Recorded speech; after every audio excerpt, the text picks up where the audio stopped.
you kept meeting these angels along the way. I mean, that policeman was A a Hungarian gift, policeman. a Hungarian policeman Yeah. who saved your life, like the farmer saved your aunt's life, and how the job. The policeman is doing his duty. His duty was to put people into the right places where they belong to. So they knew that that was a Swedish protected house because the emblem was outside. And he only knew that we were 7 of us who walked from the protected house to the other protected house, which was about 6 kilometers away. So we went with him and we all distributed ourselves wherever. And I personally said I want to stay alone because I thought one can survive better than 7 altogether. And I knocked on some doors to let me in, and they didn't. So it was late in the night when I just couldn't stay there with them. And I don't tell you honestly, I have a mental block what happened to me for the next week. I don't know what happened. Where did I where did I sleep? Where did I eat? What did I do? How did I It was Christmas time in Europe, in Hungary. Freezing cold. Freezing cold. And I just I don't know. I have a mental block. I don't know. I only know that I woke up or I know what I am doing. The Russians were in. So we already knew that the Germans have gone and the Russians are in. And of course, you have to know that the Russians were capable of anything, including rape. So I was all by myself.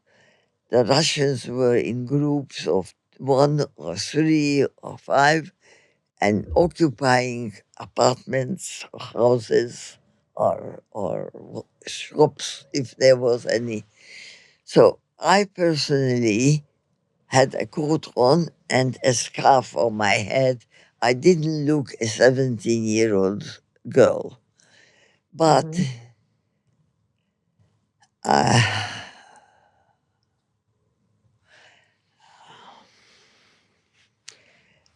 3 Russians were behind me. And I don't know whether I looked at them or I didn't. I can't remember anything. I only know that somebody got my back of the neck and took me with him. And the first building we got to was bombed out. And he took me in, the 3 of them took me in to the ground floor. And there was a apartment opened, nobody in there, but it was bombed, and the Russian who got my back of the neck said there was a mattress on the floor to go on there. And I knew what's going to come. And I started to cry, and I said, no, no, no, doctor, doctor. I thought the doctor word is an international word, and he might stop what he wants to do. No, he didn't. All the 3 went through me, back rape. They all raped you. What was? One after the other, right? Yeah. One after another, they raped you.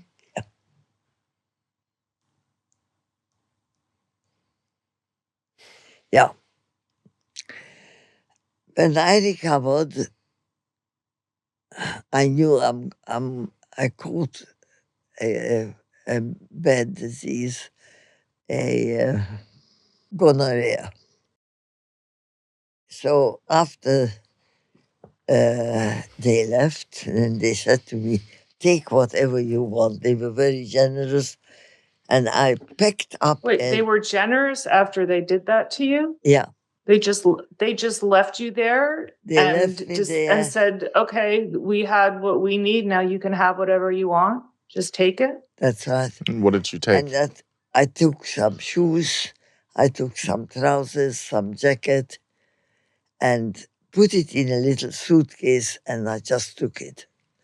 And then I went out on the street, and I went towards the ghetto because I wanted to see my brother.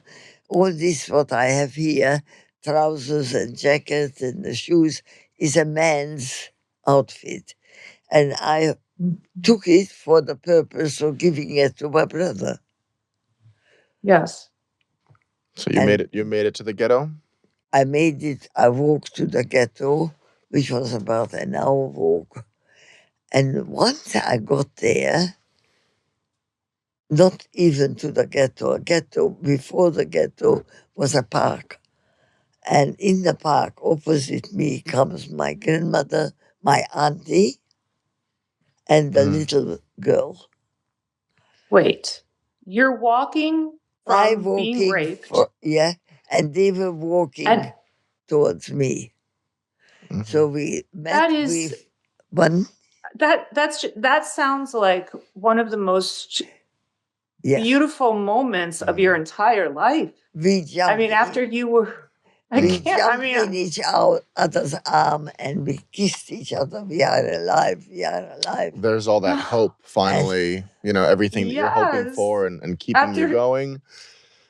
But they didn't know what happened to me, so I told my grandmother. Well, the worst thing in the world happened to you, and 3 men that are raping you. Supposed to be saving you. And then supposed to be saving you. And then you being a survivor, you pack clothes for your brother, you have this little suitcase, and you're walking, and the most beautiful thing happens to you where you see your aunt, who you didn't even know if she was alive. You see her son. You see your grandmother. Yeah. In the park. So they went so. Yeah. And so I said, "Where is my brother?" And Grandma said, "He came to they were in the ghetto, which I didn't know about. And my brother, I knew he's in the ghetto. So my brother went from his sardine room to Grandma every second or third day in the ghetto. So I said, you know what, I'll go to the sardine room, look for him, and bring him home. So I went, Grandma and my auntie and the little one went into the apartment where we lived. And I went to the sardine room. And when I arrived there, they said to me, yes, we know that your brother went to Grandma for dinner. That was 2 nights, 1.5. That was 9 o'clock in the morning. And what my brother had dinner 30 hours earlier at Grandma's. So he arrived there, but he never made it back to the sardine room. And they were in the ghetto, a few streets which were full with dead bodies. So I started to turn dead bodies over and over and over, and I couldn't find him. There was only one swimming pool in the ghetto which had no water in it. But the people who lived around there in the ghetto, they put all the dead bodies into that brick swimming pool without water and put lime over it to stop the decomposing. And everybody who ever had or saw a dead body threw it in. So there must have been about 20 or 25 or 30 I don't know. I didn't go in there. I tell you why. That was just sort of 30 hours after my rape. I had such trauma in myself that I just couldn't make me go into the pool. death into the mass grave. I can't imagine. If he's in there, I can't do anything for him because he's dead. Right. And you already were just so vulnerable and you needed to survive yourself. Any other. Traumatized. Yeah. So I went to Grandma and I said to Grandma, I can't find Freddy. And I said to Grandma, listen, it's been September, October, November, December, January. 5 months. I didn't have a shower. I didn't wash my hair. I didn't brush my teeth. I didn't have any periods. I am a mess. I'm full of flies, hair flies and fleas or flies, whatever you want to call them. Lice. But lice, that's right, lice. Lice, yeah. I had in the clothing lice everywhere. I said to Grandma, please cut my hair off, which she did reluctantly. And she cut my hair off and she put methylated spirit on my skull or my existing hair. And all the lice have died. The clothing went into the fire. And I was already at home where I changed with some other outfits. And that was it. In the days after, the worst experience of your life, how did you cope? Were you crying? Were you reliving it, or were you just still focusing on surviving? Trying to survive, because now, when after the event, I was so concentrated to find my brother. Because I knew that I have no more a mother. I knew that the percentage of survival for my father is nearly nil. And I knew that I will be all by myself and Grandma. So it was a survival to go and get Freddy and then go to Grandma. And Grandma was very nice. She really loved me. And she became my mother after my mother died. Mm-hmm, mm-hmm. I'm going to ask you a question that I hope doesn't hit you the wrong way. It's just that for many of us as women, when something like rape happens, we feel shame. Did you feel any sense of shame at all? Or did you feel, but that is, I am a victim. That shows your strength. So did you feel angry? Very. I think this says so much, because when a woman can feel really angry instead of feeling shame, and when a woman can recognize that when something happens to her, it's not her fault because of where she was or what she looked like, but instead she can be mad. That is the fight that a woman needs to survive.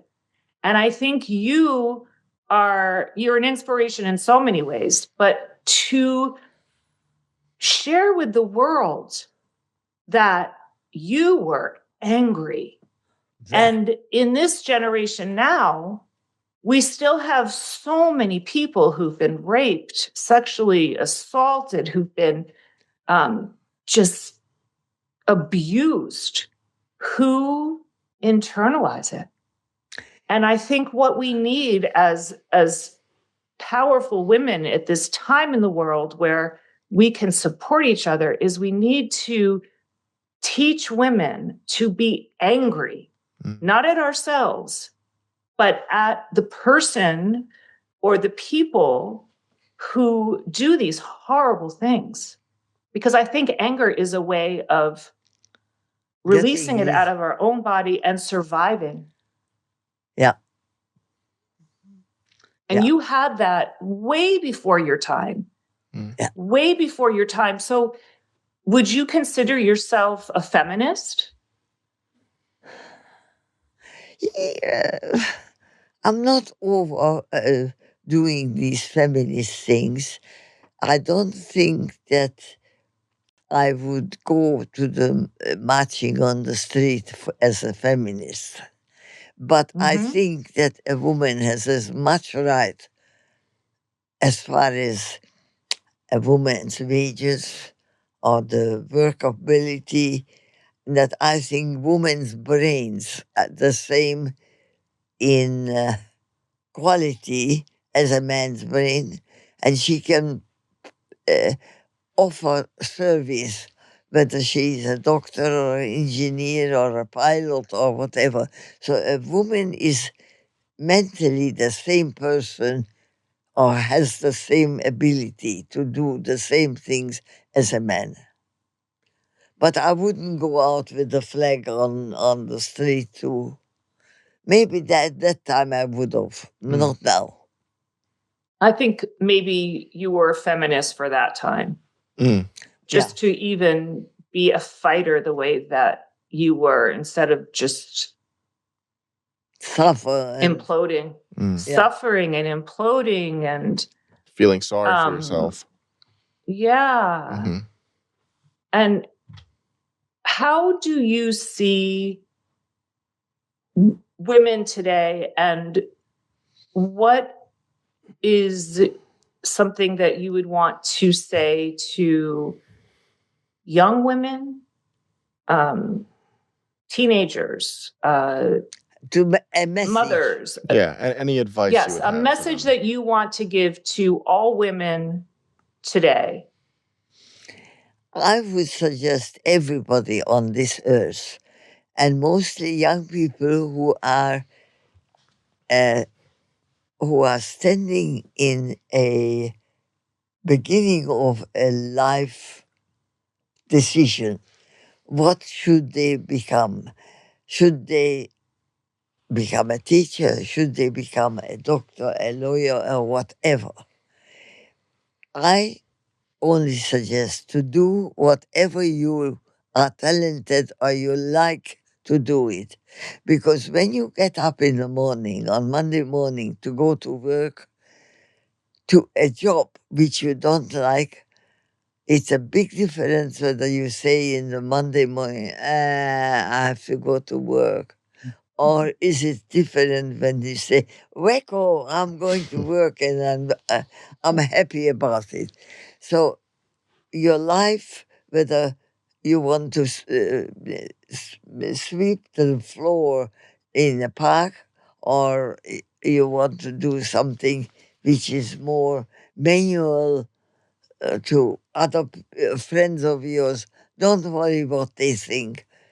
You are predestined for something what you like to do in your lifetime, and do that.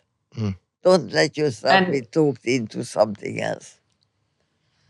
Because if we get talked into something else, then we'll die with our music still inside of us, right? We have to live from that place of our desire for what it is that we want to do in the world. Yeah.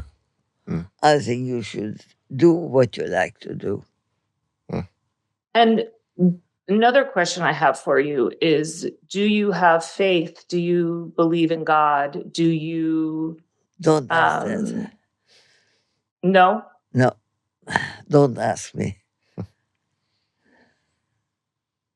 Okay. I don't know whether is there a God or isn't it. So I don't want to... Maybe I would say I don't want to say anything naughty or bad of God, because he might listen now and he will punish me in 5 years' time or 2 years' time. So this She's hopeful. maybe a little bit. I So do there's believe. hope. Yeah. There's some hope. There's some faith. But Yes. but you don't. I mean, it's a mystery, right? It's a mystery. Mm. So your survival is because of your inner strength. Yes. And because of the way that you sustained and held on to your life and your hope. And you also said that you knew you were going to survive. Yeah. There's something about that knowing within, right? And now I know that I will be more than 100 and still alive. Good. Then you will be. Yep. Yeah. You will be. He wants me to. Yeah, we're gonna have a big party. Well, Yeah. well, yeah. I mean, 2 more years and you'll be 100, Yeah. right? That's right. You'll get Jerry to fly over to Australia. You'll have a big And my party. other It'll son be. Yeah. Where's your other son? in New Jersey, Whereabouts in New Jersey? in Leonia. Leonia. Oh my goodness, that's not too far from me. Mm. Yeah, well, So Jerry's in New York, and then your other son is only about an hour away from Yeah. him. Yep. Yeah. So Leonia. can you tell me about when you first fell in love? And did you ever have a broken heart from love? Yes, I did. I did. Can you tell us about that? As a strong woman, what you did to heal your broken heart? How I healed my broken heart that I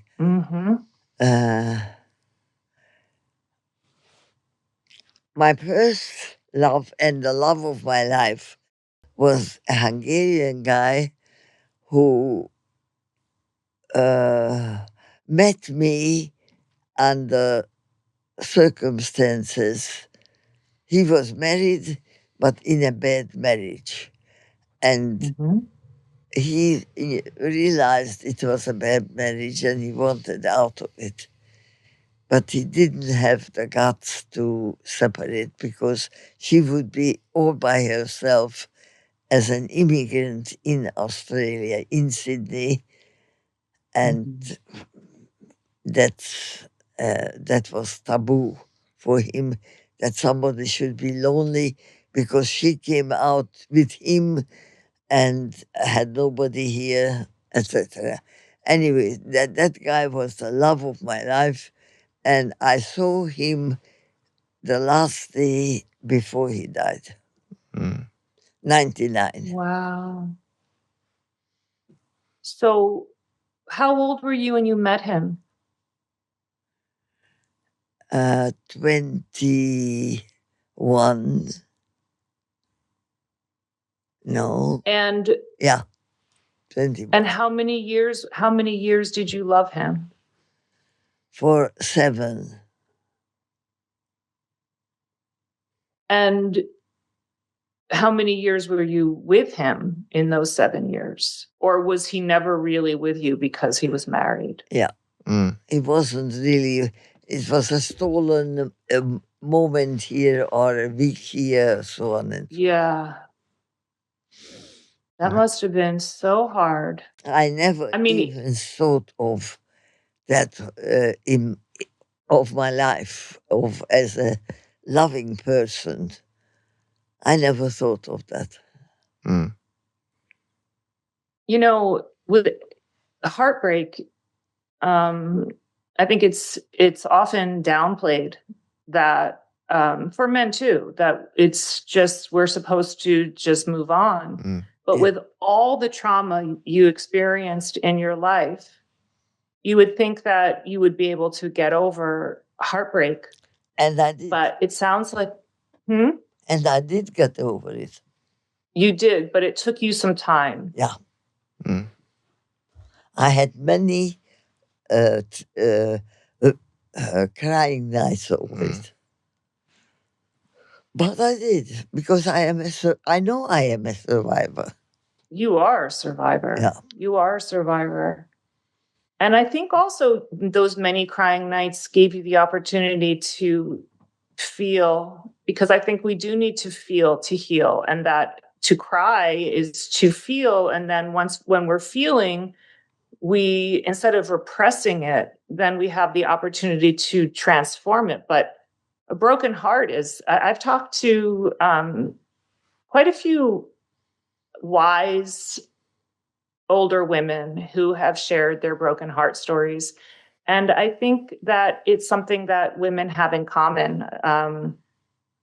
And I think from what I've heard, the only way to really heal the broken heart is to feel it and in time, really experience the grief, and in time transform that pain, which I think is something that you did throughout your entire life, 98 years old, and you've had the ability to survive things. I mean, so many things. It's even just making it on the 25-kilometer walk, even just that first day. And you did that for 20 days, and everything that you experienced, and you're 98 years old. And you knew that you were going to survive. And when I'm here I to hope tell that you my story. And you're here to tell me your story. And you're also telling Sam that you're going to be here when you're 100. And so Sam's already planning your 100th birthday party. Oh, yeah. And we need to get Jerry. And what is your other son's name? Jerry, and Ron. The one that's in Don? Ron Wolf. Ron. Okay. Yeah. So Jerry and Ron, you better get your flights organized for, when is your birthday, Lily? In July. July 28th. In July. Oh, July 28th. That's 27. So we are now in 2025. 25, and I'll be 100 in 27. You'll be 127. And what is it, July 28th? Is that what you said? Yeah. So you're a Leo. You're a Leo, which is all fire. That's the sign. My daughter's July 27th. She's a Leo too, and she's a little firecracker too. I think it makes sense with Lily, right? Yes. I mean, Leo Lily. Yeah. The Leo Lily Wolf way. Leo Lily Wolf way. So this is what I want to say, because I want to have this little clip for Lily's 100th birthday party. Happy birthday, Leo Lily. Happy birthday, Leo Lily. Happy birthday, Leo Lily. You knew you'd make it to 100. Woo! All right, so we'll play that at the cake. You're gonna play that on your 100th birthday. And hi, Ron. Hi, Jerry. Yeah. All the way in Australia. Yeah. And I know quite a lot of people are coming from the States. Yeah. Everyone's going to make it. Yeah. They have to. Yeah, I have to. I can't let them down. Exactly. No, you can't. People are already booking their airline tickets. And I mean, and by your 100th birthday, there's going to be a whole documentary that's telling your story. We'll see if we can get her. She'll probably be off signing autographs everywhere. So if she can make it to her birthday, that'd be good. Yeah. Yeah. Yeah. What does that feel like to have so many people that want you to... Not good. I am basically quite shy, which you wouldn't believe it. But I like to be in the background. I don't believe that. She gets more phone calls in a day than I do in a week. Oh. Everyone's checking up on her. Hey, how you doing, Lily? Okay, when can we do dinner? You are very lovable in so many ways. You really are. And you're like a ray of sunshine. Thank you. Yeah. I mean, this is one of her colorful outfits. I don't know if you can see it, but it's pink and white, but normally she's going all out with all colors, because what's your reasoning? Why do you wear such bright colors? Because it will be very dark 6 foot under. So you might as well bright colors now, you know? So I wear the bright colors now because down there it's very dark for a long time. You just keep shining that light while you're here and sharing it while you are here. And Keep I've singing been your sharing songs. my story for the last sort of nearly 40 years. I've been telling my story to the Jewish Museum and to the Courage to Care. Mm-hmm. And then I'll keep telling it. Yeah. And it'll live on with me. And It will everyone. live on. It will live on in the Wolf family forever. Forever. So forever and ever and ever. And you are a legacy.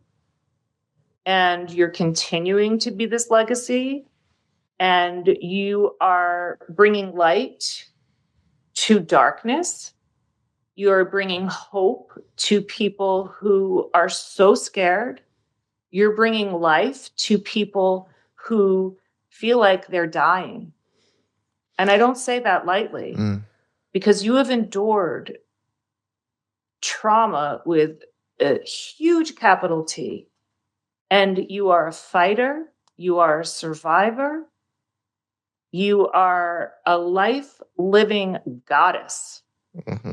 And I just want to say, I am so thankful that you took this time on your Sunday morning to share your vulnerable, painful stories.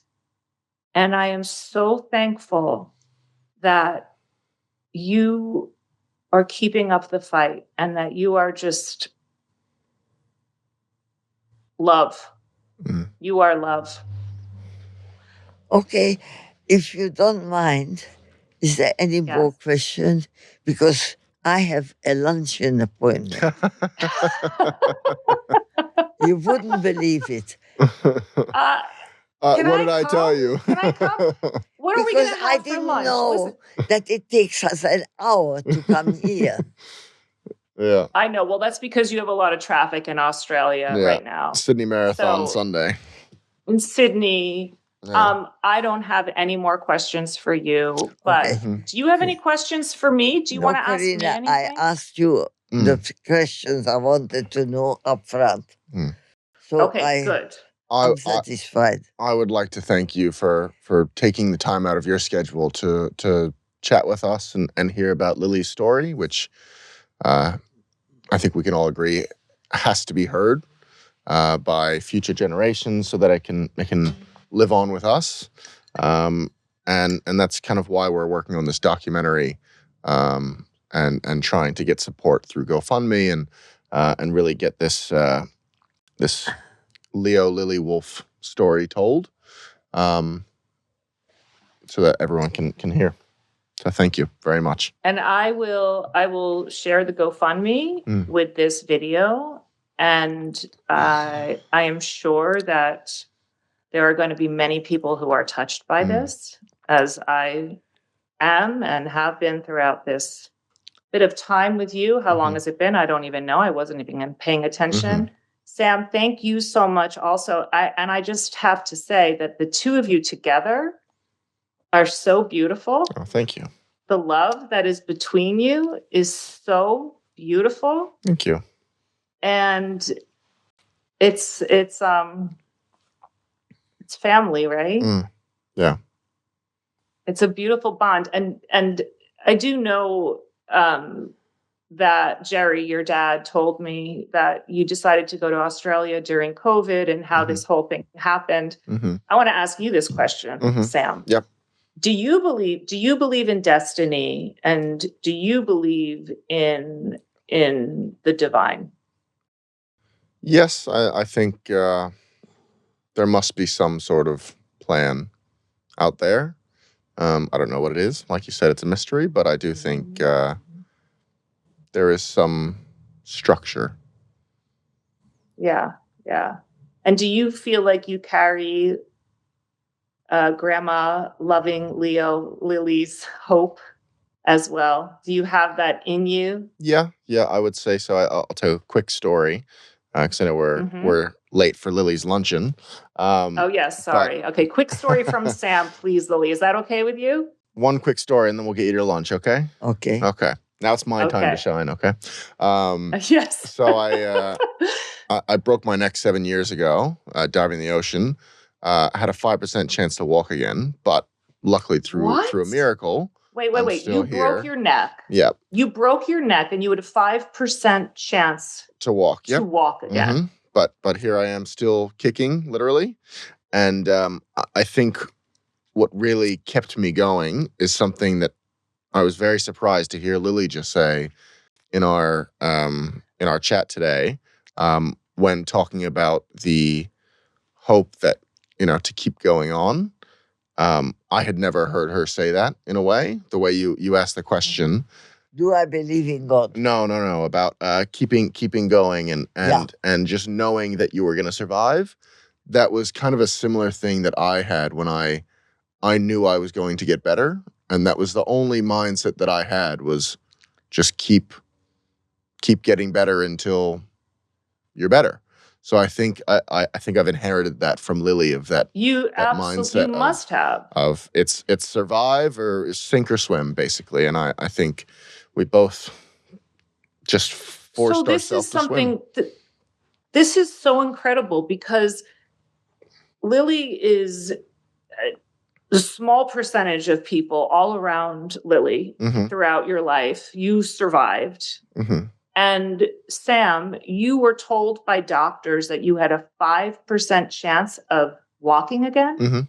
And you still had the ability to not only believe, but to know that you would walk again. Yeah, it was just a keep moving forward type thing, which I think is similar to Lily's path, and the only way through is forward. So, yeah. And the way through is forward, and to know with every cell of your body that you will be okay. Yep. So that is so beautiful. And I think we can end on that note that it's in the knowing, and it's in the knowing from every cell of our body, and in surviving. And it's not just belief, it's bigger than that. Yeah. And I'm so grateful for both of you. And I am so touched. I really am so touched. And if there's anything that I can do at all, please reach out and let me know. You know where to find me. Well, thank you. And hopefully I will meet Jerry and Dan, right, Dan? Ron. Yeah. It's late for me. My God, I'm way past my bedtime here. But hopefully I'll meet them. And I can't wait to see 100-year birthday pictures of you, Lilly. Yep. And him with me. Yep, exactly. Oh, yes, of course. Of course, Sam will be there. Yeah. Okay, darling. Well, thank you. You have a beautiful lunch. Enjoy your friends. And so much love to both of you. Thank you. Thank you. Thank you very much. Thank you very much for your time. Oh, this is my pleasure. My pleasure. I'm so grateful for this time. Thank you so much, everyone, for joining me and Lilly and Sam. And it's my pleasure to share stories of hope and the knowing that we can survive and we can sustain. Please continue to follow the Karena Virginia podcast on YouTube, and you can listen on Spotify and Apple. And thank you all. Thank you again, Lilly, and thank you again, Sam. And may beautiful things happen, and may you always expect the best, because that's how you'll get it.